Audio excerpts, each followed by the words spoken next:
Okay, so 2 days ago, it was in the morning time. I was in prayer, and as I was praying and worshiping the Lord, the Spirit of the Lord came over me, and the Lord began to show me the 10 virgins, the 5 virgins that had their oil and had their lamps lit as they were waiting outside for the bridegroom to let them in.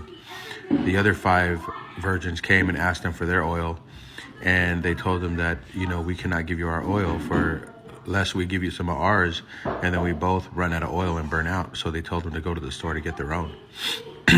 So the bridegroom came.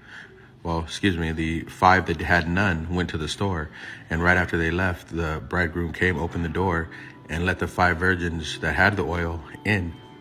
Now, as they went in, the bridegroom closed the door and locked them in. The 5 virgins that had none, they came back and saw that the door was closed and asked to come in. And he said, "Depart from me, I do not know you." Now, when the Lord began to show me this in my spirit, I began to see that us that have oil, us that have our fires lit and burning for the Lord, it's not just works and all that stuff alone. It's our personal time with Jesus Christ.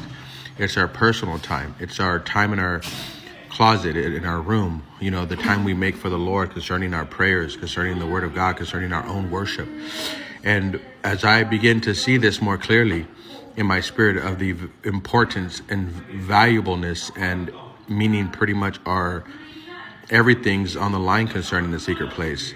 It's not that we just do it alone by itself, but of course there's a balance with everything we do. But without the secret place, we are the 5 virgins that have no oil or fire burning. And the Spirit of the Lord began to take me to the 5 virgins without the oil and fire. And he showed me that it was the church, that sons and daughters of God, hear me by the Spirit of the Lord. When you are involved with church works and just going to church every Sunday and surviving off of everybody else's presence, and you're surviving on everybody else's anointings, it's not going to save you.